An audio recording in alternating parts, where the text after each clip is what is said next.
in the name of trying to create a safe haven for Jews.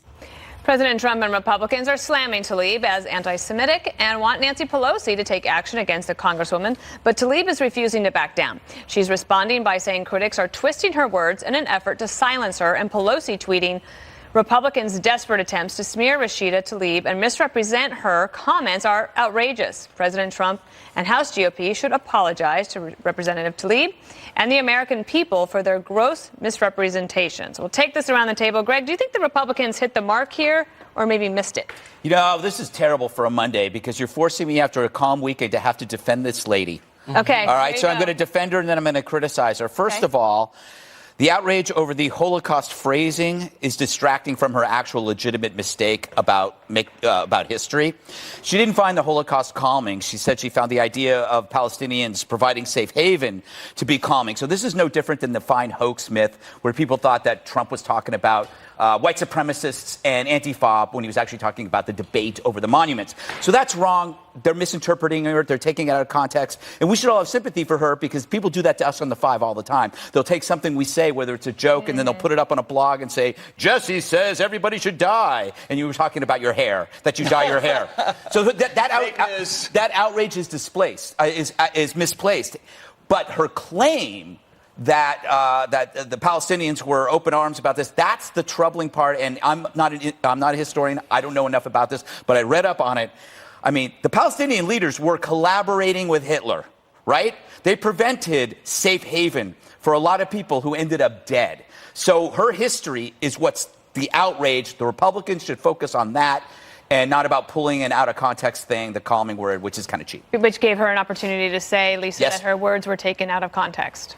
But I think part of the reason is that she doesn't really deserve the benefit of the doubt. And the reason she doesn't deserve the benefit of the doubt is it's not just the words that she chooses to use that are under scrutiny. It's also the policies that she chooses to support. She supports a one-state solution. She's also been called out by members of her own party for supporting the boycott, divestment, and sanctions movement, which Jerry Nadler, the chairman of the Judiciary Committee, and Bradley Schneider said that basically is asking for the elimination of Israel. So it's not just the words that she's using.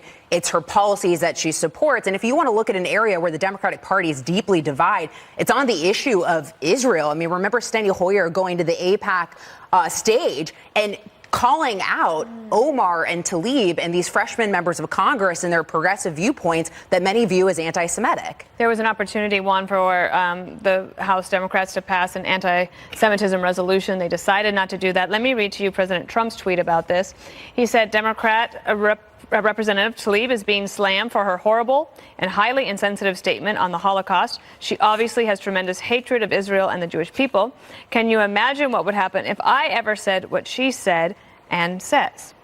You know, I'm just flummoxed by this. It seems to me we talk about Tlaib creating controversy. It seems to me the Republicans are creating controversy and President Trump is taking the lead because he sees some political advantage in this and trying to portray and smear her as somehow anti-Semitic.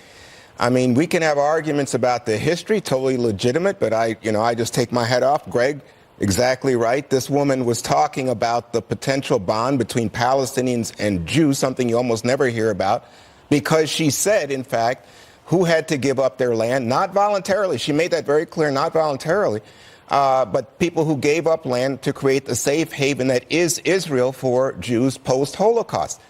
That's what she said. And yet here we are back to the same old refrain that somehow the first Palestinian American in the Congress, along with a woman who's come from Somalia or Alexandria Ocasio-Cortez, a Latina women of color, somehow demonized here conveniently, not only by Trump, but by the number 2 and number 3 Republicans in the House, again, for political advantage. To me, I think this is excessive. I don't think this is right. I don't understand how it's going on. But it's not just them. I mean, I learned my history today from all places. CNN.